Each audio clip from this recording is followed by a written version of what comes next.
yo yo yo yo yo yo yo yo yo yo yo yo yo yo. Every time. Drop the beat. Drop the beat.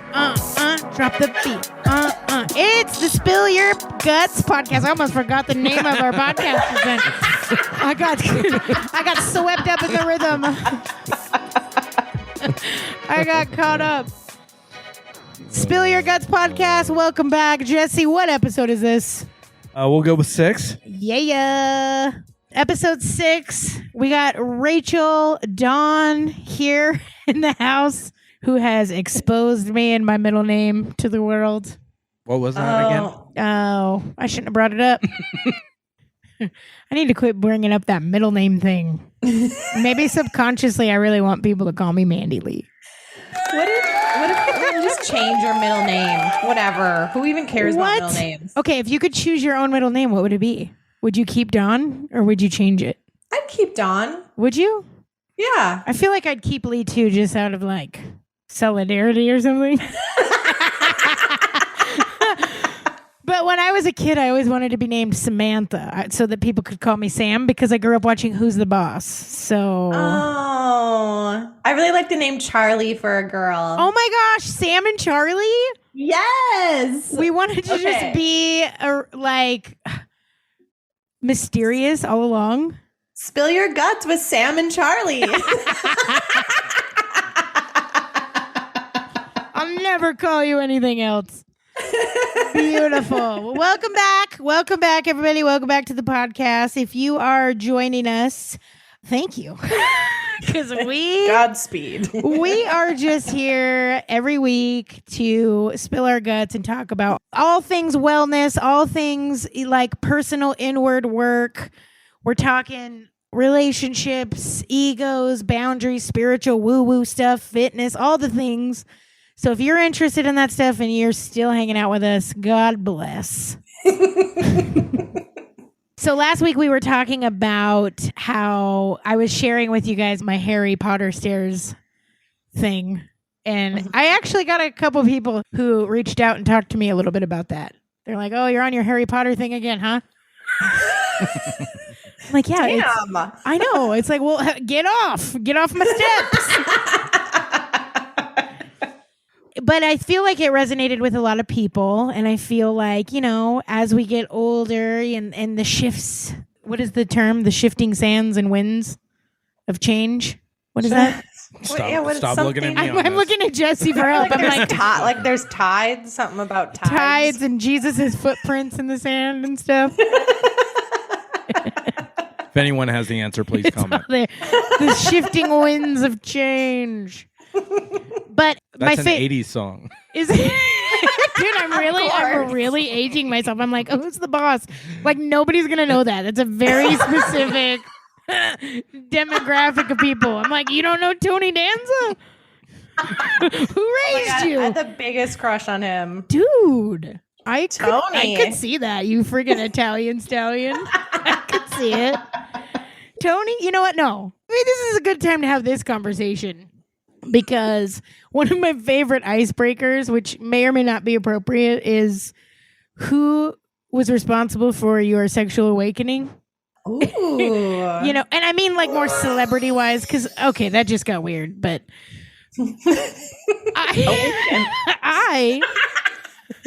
because like if you just ask that question weirdly, that's like not a good look. But maybe I should reframe it. Maybe it should be more like, who was your first celebrity crush? And not your sexual awakening, but I digress. Mine, Patrick Swayze. There is no other answer. Dirty Dancing. Who was letting me watch that when I was in first grade? Honestly. When I tell you that I did not realize that movie was about abortion until I was like an adult. And then I was like, until you're an adult and you're like, what the hell? I'm like, wait, what's happening to Penny? What is happening? Botched Mishmortion? Oh my gosh, who's letting me watch this? And why haven't I understood the plot this entire time? I carried a watermelon. Patrick Swayze, though. If you are a woman of a certain age, you know exactly what I'm talking about. And yes, I've had the time of my life. Johnny Castle, come and get me out of this corner immediately. It's Patrick all the way. Everything just went real quiet. I just did not expect the first few minutes of this podcast to be where we are right now. So sorry, I got really passionate about that. Okay, so now everybody has to answer. Because you know what's funny? I asked this question to all the guys I work with. Because that's what you do.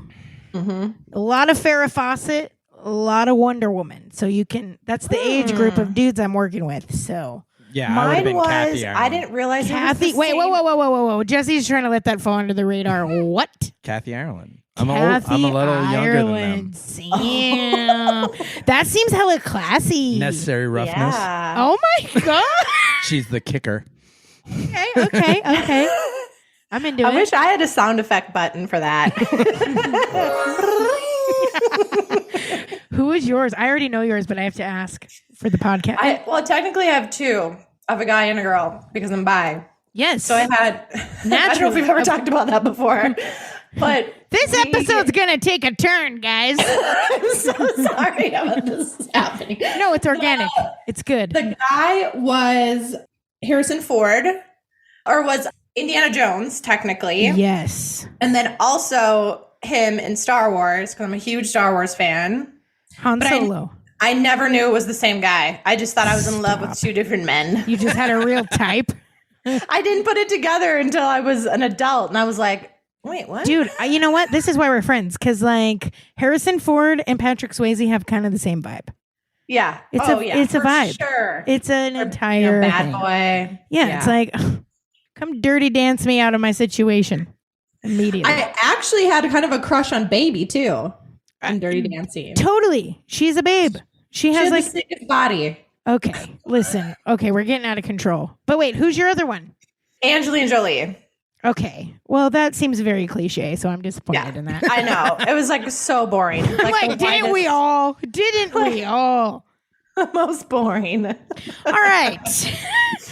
I'm sorry I took us off the rails there for a minute. Yeah, but now did that you want me to bring you guys back? No. Now that we've got that out of the way. All right, Listen, good. Kathy Ireland, you just piped down over there. Sorry, I got excited. But we were talking about the shifting sands of change and relationships and just these like, unprecedented times and how do we navigate relationships as grown-ups and with all this like, social media exposure and all the things. And we got into such a good conversation. We landed on self-compassion. So that's where we're going to pick it back up today.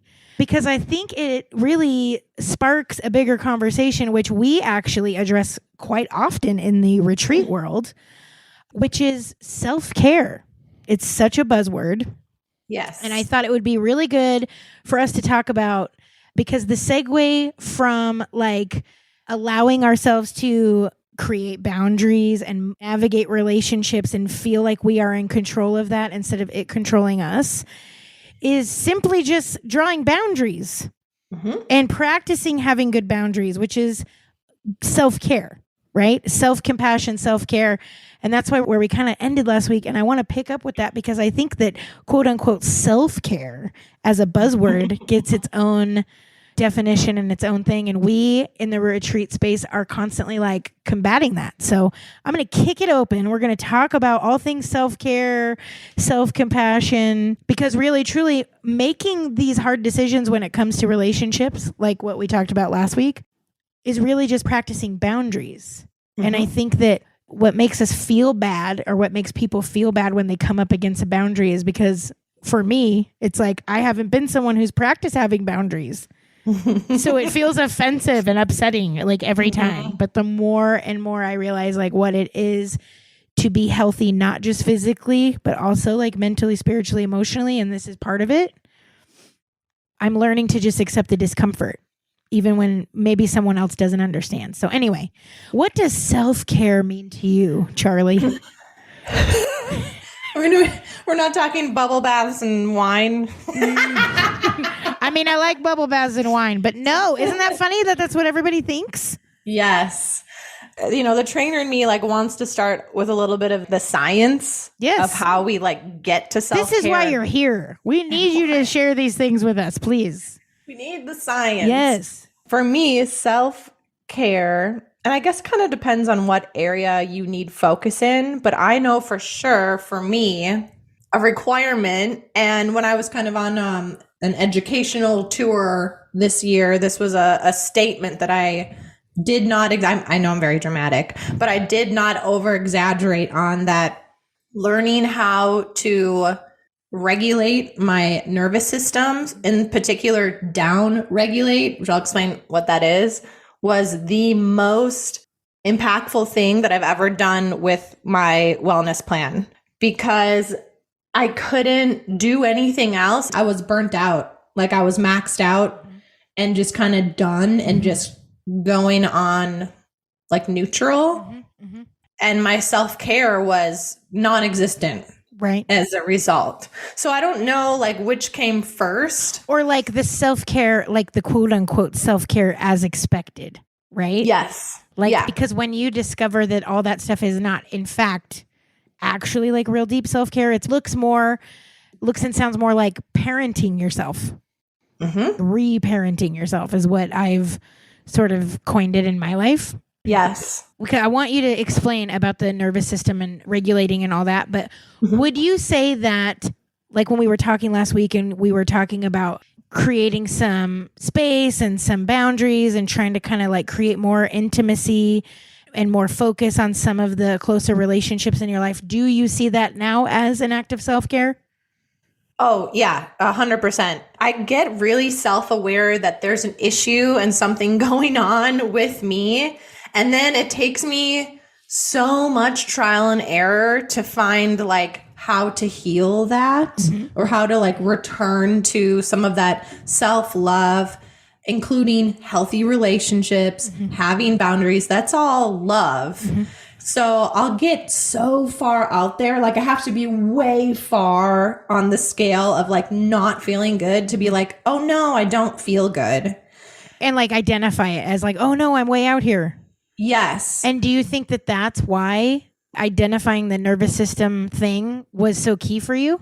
That's exactly it, because now I can identify it right away and I have the tools and resources and people and boundaries I need to get back on track. So I don't go so far deep and then it takes forever and a lot of work to come back. Now it's just like a little detour and then I'm kind of back on track. Right. Which makes total sense, because if you're exhausting yourself trying to keep up with like all these different expectations and obligations to all these different people, that is very stimulating. Yes. And so it really does become a physical issue of overwhelm and burnout. And that's what we like all constantly live in. So tell me, Coach, how would somebody identify that their nervous system is fucked up? So, and they need help, like they're out hanging out on the edge. Like what, explain that and how the common person like myself could identify that. It's actually really common. There's something like over 70 million people worldwide actually have a dysregulated nervous system, but either don't know it or are self-diagnosed as something else. Or, and this is, I'm not a doctor, I'm just a trainer out here. But for me personally, I tried to exhaust all other things before going to a doctor, unless it's like I got a bone sticking out of my body, like an acute event happens.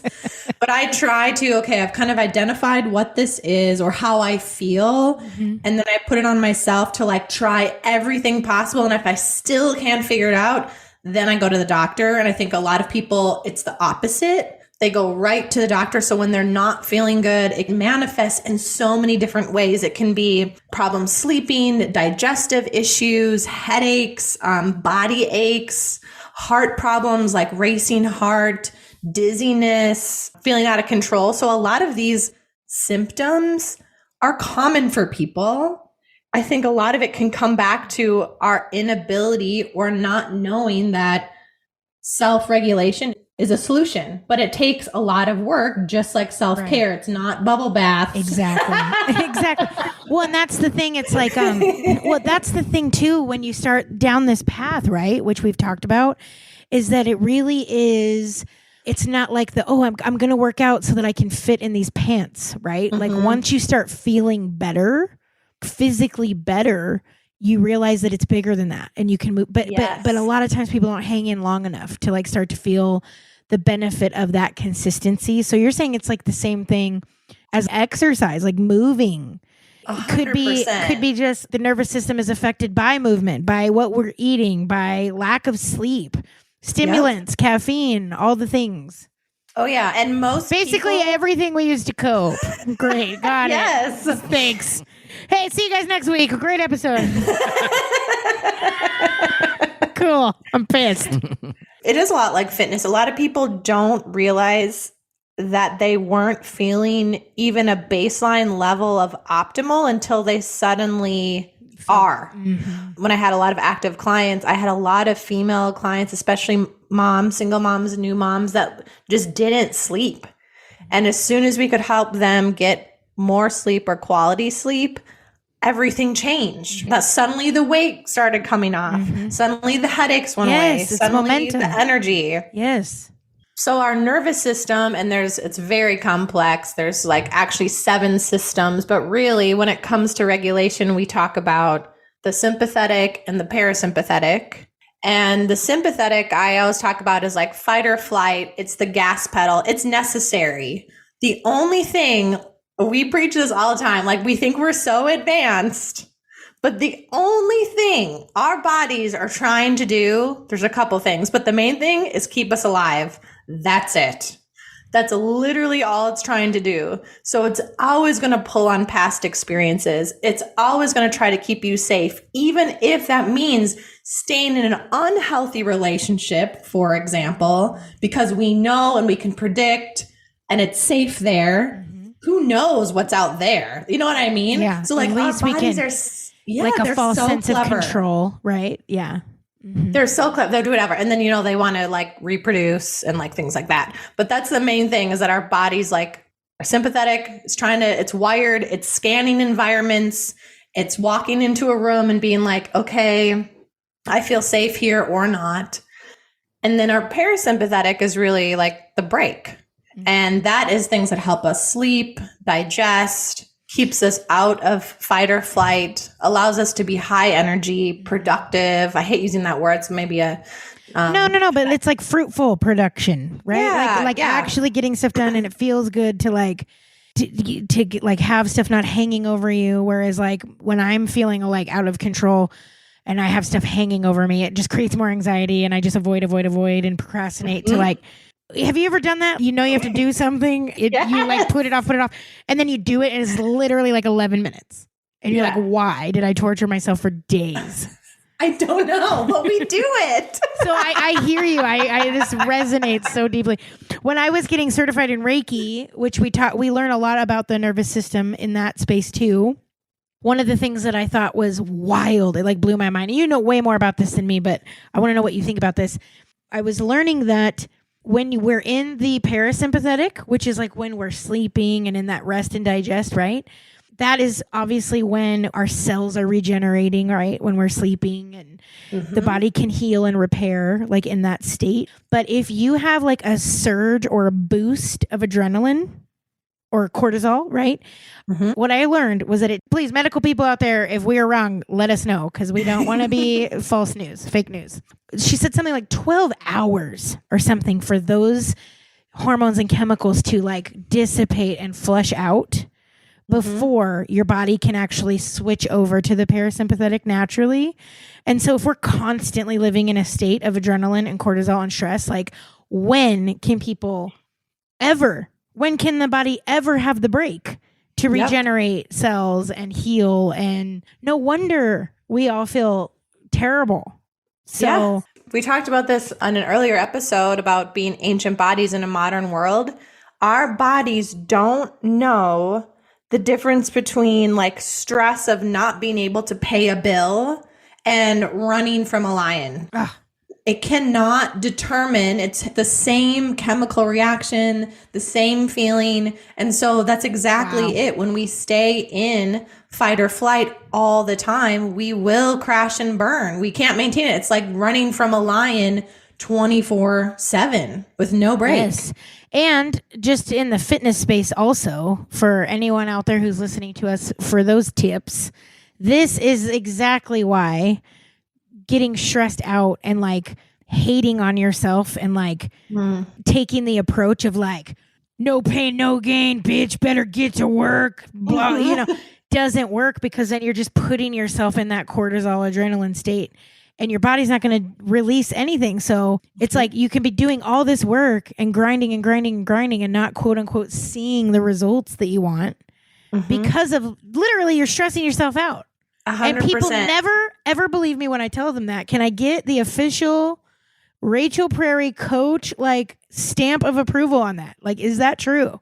Yes, 100%. And I even would, I mean, it was a fake survey because I knew the answer, but that is a question that I would ask my trainers when I do some of my education is, aren't the toughest clients the ones that can't lose weight, that are stuck, that hit plateaus we've talked about before? They're usually like overnight nurses. So like high stress, garbage, they can only order pizza at night. Eating on the fly, quick. Yeah. Yeah. Their sleep cycle's off. They're smoking. And then they're coming in and crushing it. And they're like, why am I not losing weight? Like what? And then they're hating themselves. Oh, I must eat less. Yes. Punish. Right. Oh yeah. Let's to keep fight or flight going. You know what I mean? So it's like, those are always, well, I think those are always the clients. So important for you to say that, because I think it's like people can understand cognitively, like, okay, you and I both say, like, you can't hate yourself into a body you're going to love and appreciate. Like, I think people cognitively understand that. Like, okay, I might have to start changing the way I speak to myself. People are becoming emotionally intelligent. Like, we're all in this together. I don't think that's as outlandish as a concept as it was maybe 5-10 years ago. Because I think everybody like is starting to go, okay, maybe I just need to be like a little less mean to myself. But when you can actually back that up now with what you're telling me here, that like the physical hormonal response in the body and almost like an attack against your efforts, that's a big deal. And that actually helps prop up the emotional intelligence part even more because they are connected, right? Because can you monitor, or maybe monitor is not the right word, can you influence your hormones by your mindset and your emotional state? Okay. Oh, this is like bringing up something else that I never get to talk about that always blows my mind. At the retreat, at the point, when we had those continuous blood sugar monitors. Yes. I had a Shout out moment. the point retreats. I know. Krista, come on. We love you. Be on the podcast. Okay, bye.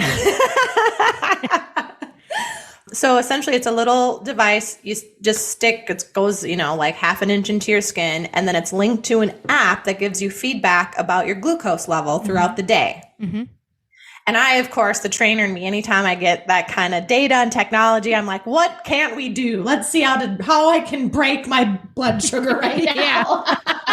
You were too. I lost mine after like 2 days. I was like, I can go to hot yoga. Oh no, I lost my monitor. Oh yeah, I was like, I'm going to eat a donut and then I'm going to do this, I'm going to do that. Yeah. But it blew my mind when my blood sugar dropped lower than it goes, even when I am in like my deepest state of sleep, was when I was doing 2 recovery things at the same time because I'm a nerd. I was doing my Hyperize, my Normatec compression leg sleeve. So like you slip them onto your legs and they give you compression on your legs. And I had this little like meditation device that kind of leads you through like a little guided meditation. So I had 2 recovery things happening at the same time.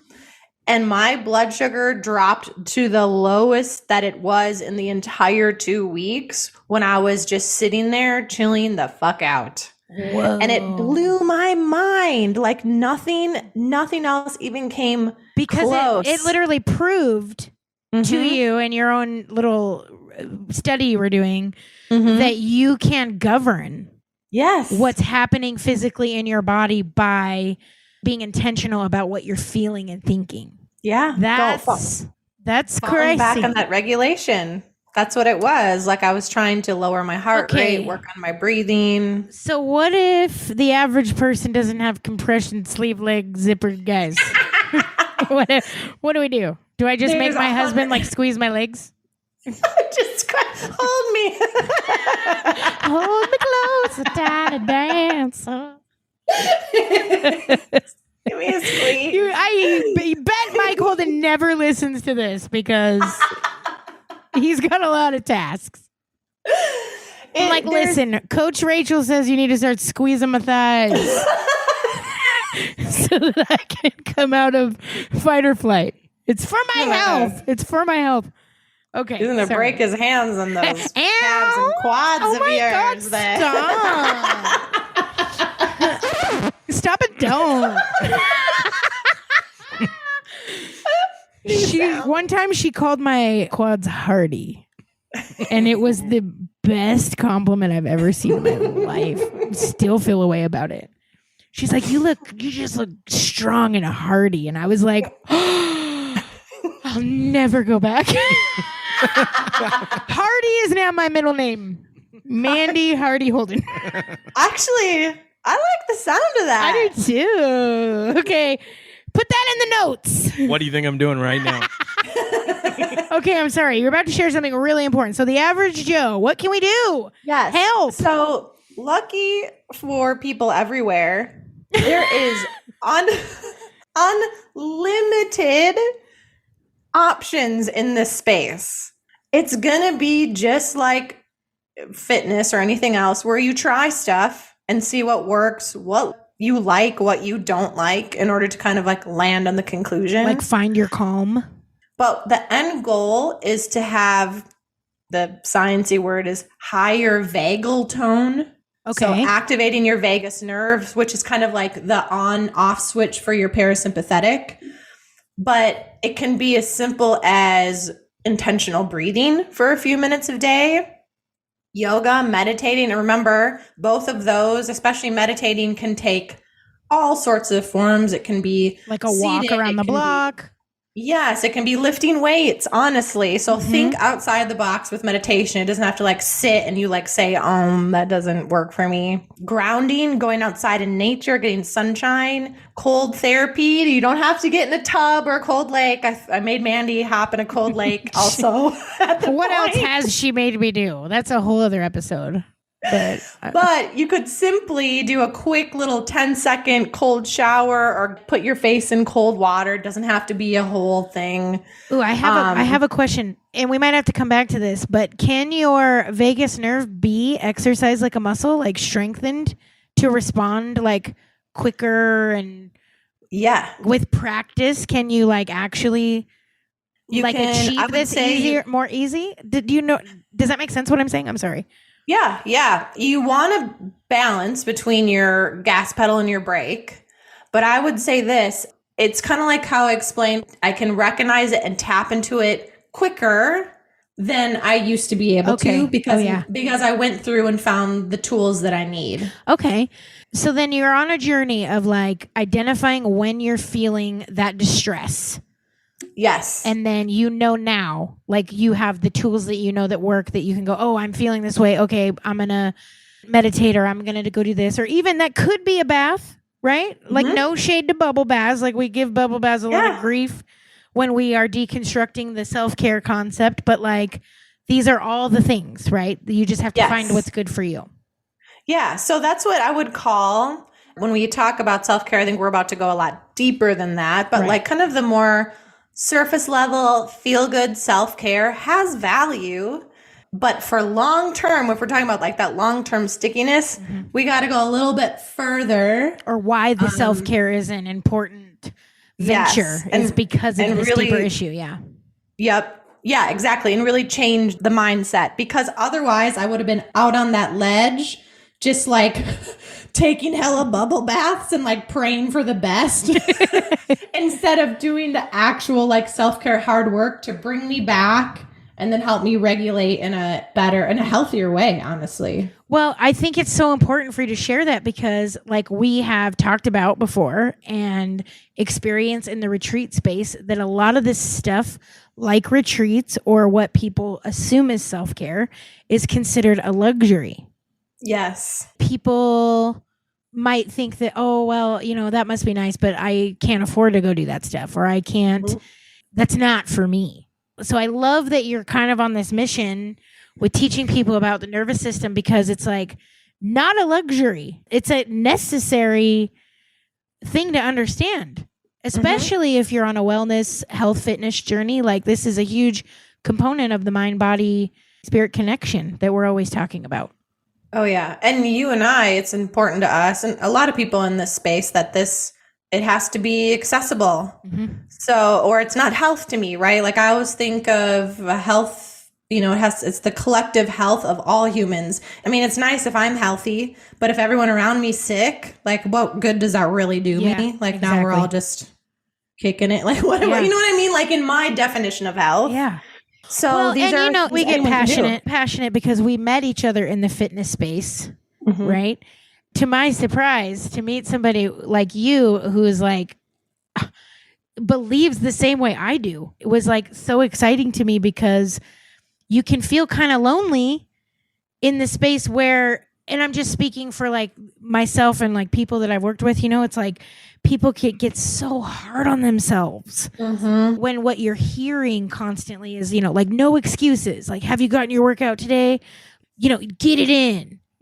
That whole energy to me is so aggressive and like anti-productive of like what the end goal is, because it just like perpetuates more of the like self-hate and shame thing, which moves us into like the emotional health part of it, right? Yeah. So the self-care is not just these like physical, scientifically proven things that you can do, whichever they may be. It might be quietly cooking yourself a nice meal, all the way to like doing breath work and meditation. Like, there's just a huge gamut, right? But then we also move into the emotional territory of what self-care is, which is kind of what we were talking about last week, which is boundaries.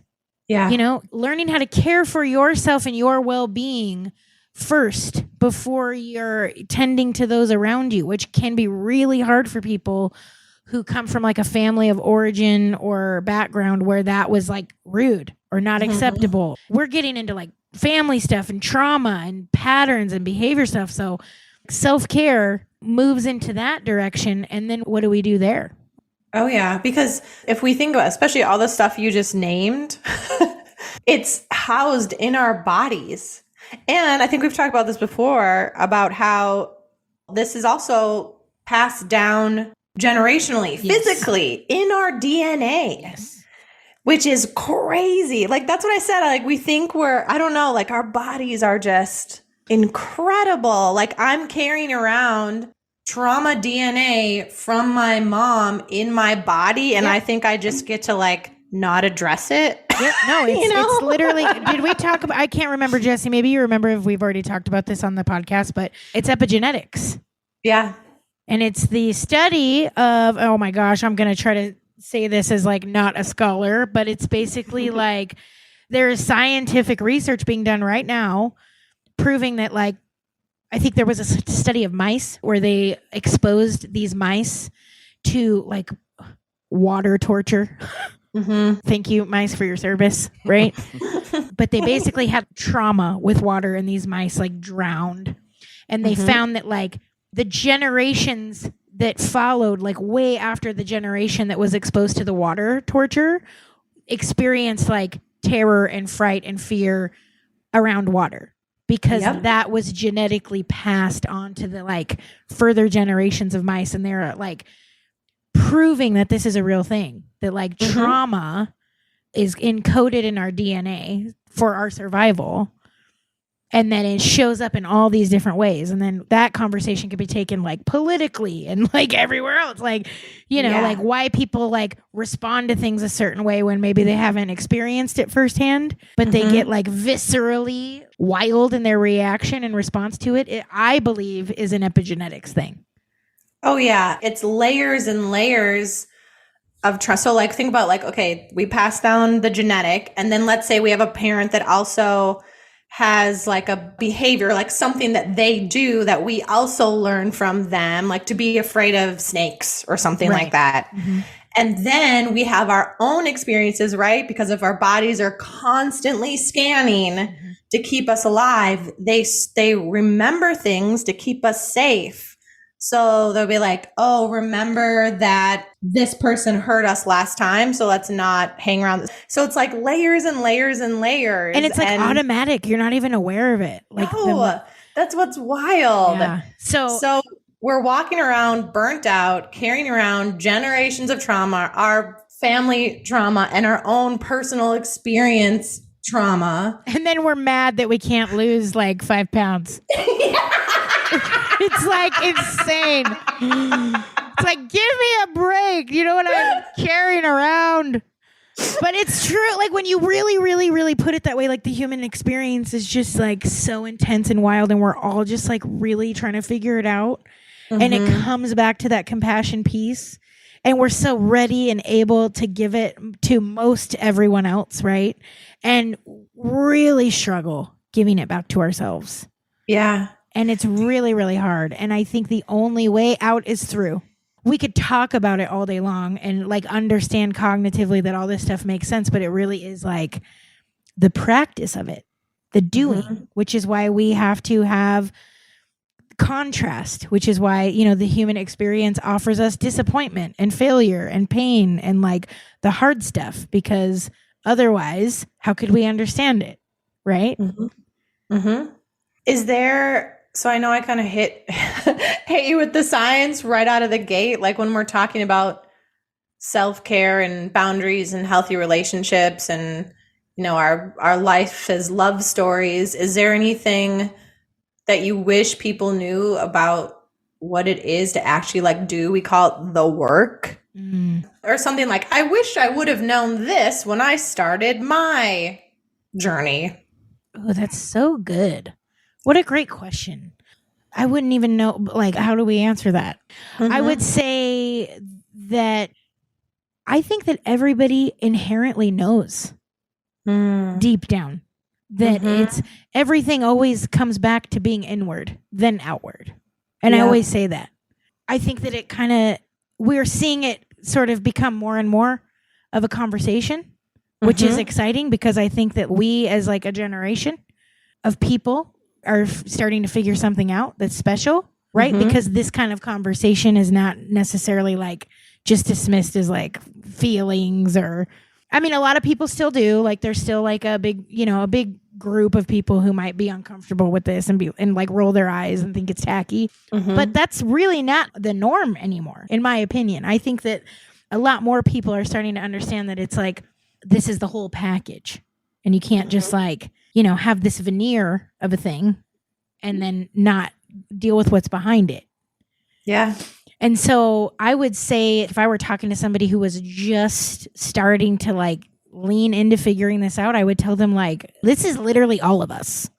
Like you are not alone in these feelings. Like we all have trauma. We all have a story. In fact, sometimes it might be the like weird poet artist person that I try to be, like the wannabe writer I try to be in my heart, where I just like get real esoteric and like want to listen to like indie rock at a coffee shop somewhere with a notepad and just like feel like I'm some kind of folk songwriter or something. But I get overwhelmed when I start to get to know new people, or you really get to spend some deep time with people maybe you didn't really know very well. And do you ever just get like overwhelmed with like what people have lived through? And you just walk away going like, wow, like people, and everyone just has this like insane origin story, like everyone. And then you think of like how many billions of people are on the earth just living out a story right now that we don't know anything about. And like every human being has layers and layers of love and loss and pain and triumph. I mean, it's overwhelming. Yeah. To think about. And we're all bringing it to the table and like seeing it as from our ego instead of like it's all the same. Yeah. Like literally we're all having this shared experience, but we want to think that it's maybe like unique to us, or that our struggle, like we can't see the parallel between, or like you just like you're just always trying to like appear as if you have your shit together. Based on what is the metric? And I think that we're seeing that that's starting to unravel. Would have said is like someone having their shit together before is like the jig's up. We know it's like not real. You know what I mean? Like everybody's aware. And it's like really hard too, because I have my son is a junior in high school, and it's really hard like understanding all this, and he having this concept of like what's happening in the world and kind of these themes, and it's like, well, what am I going to go to college for? Like what? And I don't really have an answer. Yeah. But Brenda and I had to have that same conversation. I was like, don't go. Fuck that. Me too, because it's like, that's based on an old metric that we understand is like fictional. But in the big world, I mean, you know, how many TikToks have we seen of people being like, wait a minute, the world's burning and I'm writing emails? What? That's like every day. At what point do I get to stay home? What's happening? Like everybody's aware. And I feel like we're just like on this like wild cusp. Aware, and we're also wired for it and wired for healing. But it's exactly what you said. We have all the resources that we need.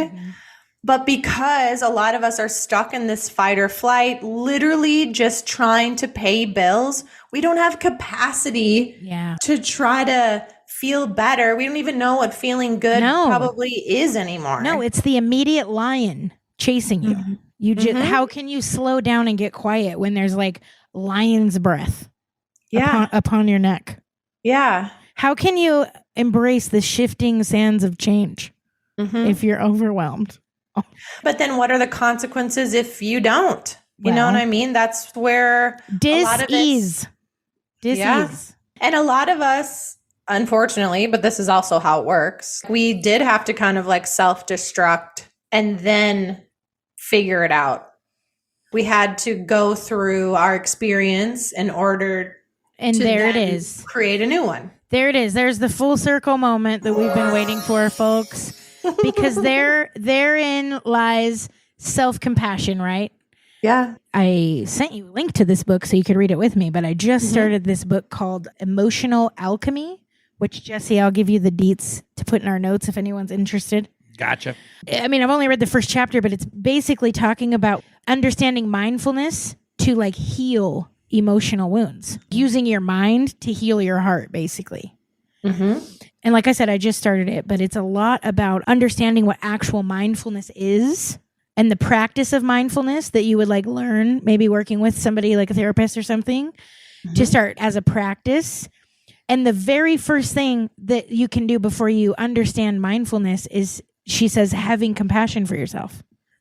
Because all the things that you're beating yourself up about and carrying around as like the wounds and things are actually the gifts that are waiting to be like unopened or opened for you to discover these bigger things. And they can you can only unwrap them when you've experienced the contrast. So what you just said, the pain and all the things we're running from and numbing from and trying to avoid are actually the gifts, which is like the gift of self-compassion, the gift of self-empathy. And then when you really start to understand that for yourself in a way that doesn't feel like conceited, I don't know if there's like another word for that, but I feel like you can't think too highly of yourself, because then you're just like a narcissist, or you're just conceited, or you're this or that. But it really isn't that. That's another like misconception of self-care. Yes. Is that it's a luxury, or you're self-indulgent, or you're obsessed with yourself, or whatever. It's like, it's not that. It's like, this is the one reason I'm here. Is to like uncover this thing inward and onward always. Oh, and then I'm always like so surprised when my life falls apart, and I'm like, why? Why? I was doing so well. I'm healed. I go to retreats. Okay. Why am I a disaster again? Oh, because I have more stuff to learn. Okay, great. Got it. But I always fight it for a good hearty 3 months before I'm finally, like you said, I recognize that I'm out on the edge. Yeah, it takes me a little while longer. Hashtag reluctant pilgrim. We still need those shirts. I know. Do we want to, I know you were just talking about one of the books that you're reading. Do we want to talk about our listener question? Yes. Yes, please. I don't have it in front of me, so I'm just going to summarize it. And I'm going to say it's from our beautiful and lovely friend, Carla. Carla. We know she's listening. 333. She's our number one fan. We love you. She's a dog But she was curious in if you're starting down this path of, for lack of a better word, spiritual awakening, self-care, self-love, discovery, the work, reading, like books, podcasts, where can we go? How can we learn more? Where do we start? Mm-hmm. I have a couple right out of the gate. Untamed by Glenn Doyle. Mm-hmm. Glennon. Glennon. Yep. Must read. That's an absolute must read. Mm-hmm. She actually, get ready for this connection. There's a part in her book, I listen to books, part of her book, but that I was driving from Minnesota to Utah and literally questioning all my life decisions because I just packed up and moved down with no plan, no place to, like, I'm crashing at my parents with Brendan. Like, I had no idea what the hell I was doing. So the entire drive, I was like, turn around. Don't do it. Like, fighting myself. Go back to what you know. And it was also, exactly. Go back to safety, right? And it was also kind of when I was figuring out some of this nervous system dysfunction that I was having, or at least identifying it as that. Mm-hmm. But there's a part in her book that talks about, she calls it kind of like speaking to God or tapping into calm. And she recognized too that she had an issue regulating her nervous system. And so she started just for a few minutes a day, sitting on the floor of her closet in her room. Where all the holiest things happen. Usually mine's in the car, lots of road trips, talking out loud, showers are always good times to think about. Mm-hmm. She had this line that she said that she wanted to be able to tap into this calm, this place of confidence and love and knowing anytime, anywhere. And so it started in her closet. And then she found herself more or less kind of mastering the skill when she was in front of like a boardroom of people having to make a really hard decision.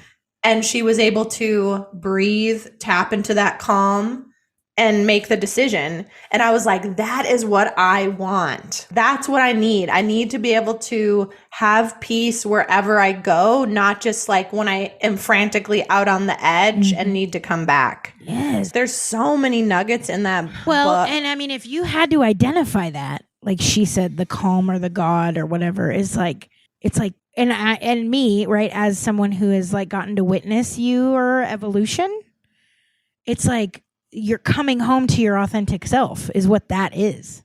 Mm-hmm. And like radical self-acceptance. Yeah. Like no longer trying to change or appear in a way that others would think I have my shit together, right? You releasing all of that and you're just like accepting that this is it. This is who I am. And finding all the tools and that really kicked it off for me. To like live peacefully there. That's awesome. I'm trying to think. I have a couple other Breathe by James Nestor. If you want to learn more about the mind-blowing history of breathing, to the point where our breathing used to be so efficient, our skulls were different, like our monkey version selves wouldn't have needed braces, they didn't snore, nothing. But because our breathing has become such garbage, our actual bone structures have changed. It will blow your mind. It's so good. Oh my God. That's James Nestor. I'm trying to think what else. Oh, Becoming Supernatural. Have you read that, Mandi? Joe Dispenza. Listened to it? Yeah. Joe Dispenza is really intense.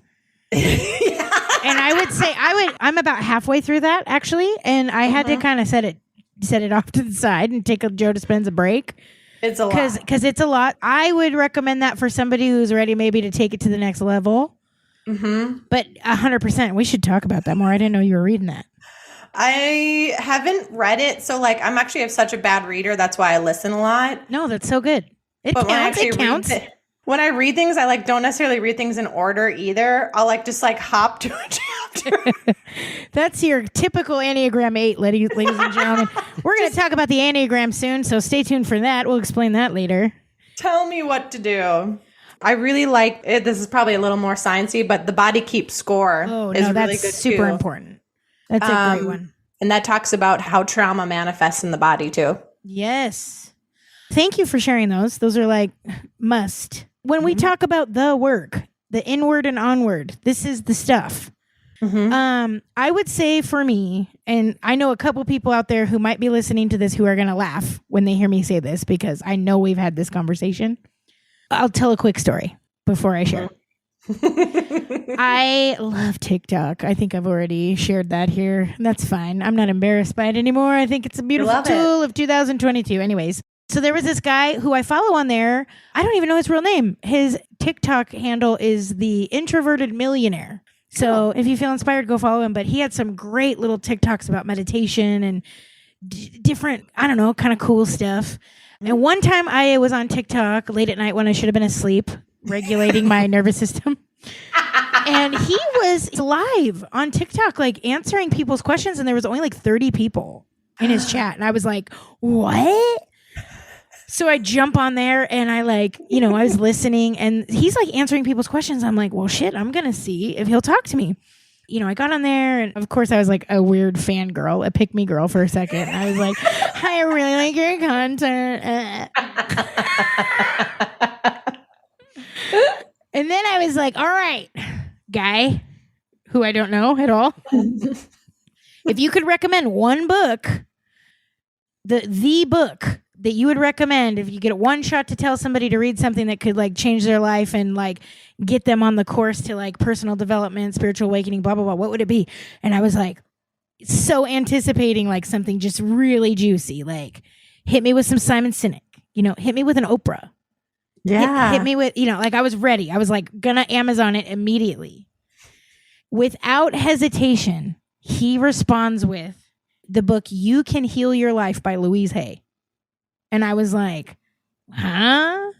Now listen, if you don't know who Louise Hay is, I always explain this as like, she's like the Jack LaLanne of like affirmations. Yeah. She looks like Doris Day. She is passed now, but she was around for a while.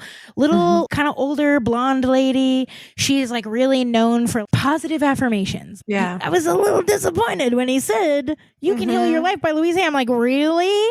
Boo. Come on. Like I was ready to like be super fucking intellectual and deep. And I was just like really hating on it. Cause I'm like that wimpy deer. Like okay, a little Sandlot shout out. Anyway. But he was like, without hesitation, he's like, that is literally where to start. Anybody who is ready to do the work, that's the book. So I was kind of a hater for a few days. And this was just last year. So this wasn't like the first groundbreaking book, I had ever read for myself. But it is now the one I recommend to everyone. So really? Yeah. So last year, when I was still meal prepping and stuff, I would be cooking like all day Saturday. And so I would listen to a lot of books on tape. I kind of got the download to listen to it. And I was like, oh. So guess what? All Louise Hay's books are free. Audiobooks are free on YouTube. Every single one. You can listen for free on YouTube to every single book she ever made because she's a bad bitch. Okay. I pulled up Louise Hay, You Can Heal Your Life on YouTube because I wasn't going to pay for it. I was just like trying to prove the introverted millionaire wrong. I was like, oh, this cheesy ass. Listen, it was like 5 hours and I listened to the whole thing in its entirety. Wow. I mean, you have to get past like the obvious, like, the vibe is a little like, it's very like 90s-ish, like kind of. Yeah, it's that's what this surprises me. Yeah, it's a little dorky at first. It's like kind of a little cheesy. But if you can like accept that and just like get past that and move beyond that to like the content, bro. And then she gets you at the very end by sharing her story. The whole time you're thinking, this is so lame. She simply starts with like just telling yourself, looking in the mirror and saying, I accept myself. Like, I'm not even going to start with I love myself, but like, can you accept yourself? I accept myself as a human. Some people can't even start with that. Like, have a really hard time looking at themselves in the mirror. One of the ladies that I love, who I was training for years, she hated working out in front of the mirror, even to look at her own form. Because that was such a struggle for her. And she had such like self-loathing. Listening to Louise Hay, and she's sharing like all these concepts about everything we've been talking about, basically. How you speak to yourself, what you think about yourself actually manifests physically in your body and in your like experience. And she gives very, very clear directions on how to start to change that in a way that's like perfect for somebody who's like not delved into the woo-woo stuff yet. And so that's what I recommend all the time. I send that link like crazy. I would say probably 9 times out of 10, nobody's listening to that shit when I send it to them.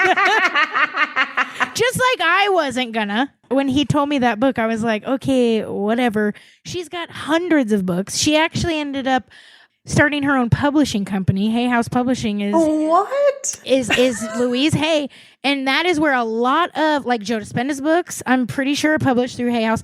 The other book I was gonna give as an answer to this question is Gabrielle Bernstein. She is published through Hay House. Her book, The Universe Has Your Back, is the book for anybody who is like starting to have a spiritual awakening and start to like wonder what all this like woo-woo stuff is. That's where I would start. Either Louise Hay, You Can Heal Your Life, which is more of the internal like trauma work and tools. Specifically for spiritual awakening, it would be Gabrielle Bernstein, The Universe Has Your Back. Those are my recommends. Listen, I am Team Louise. I'll send a link right now. Send me your email. I'll send it to you. Look it up. We'll post them up. Because I have a couple podcasts too that are a little more sciencey, like Sean Modell, which he can be a little out there. But again, we like to hear all sides of all the stories. We love it. All the sides. Stop Chasing Pain. And then I use this app called Libby. Have you heard of this? It's essentially a library app. And you just put in your library card. If you don't have one, you can just get one for free online and access any library you want and borrow a book or an Audible. Are you serious? I forgot. I was going to send That's that to you. That's the come up of all time right there on this podcast, ladies and gentlemen.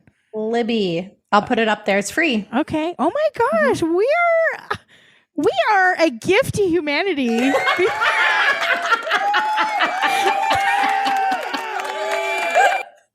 I'm just kidding. I'm so sorry. Must be like free stuff. Yeah. Listen, times in these unprecedented times, I need Libby for sure. Oh my God. Listen, time always flies when you're having fun. Thank you so much for joining me again. Here we are. Ladies. Sam and Charlie. See you next week, everybody.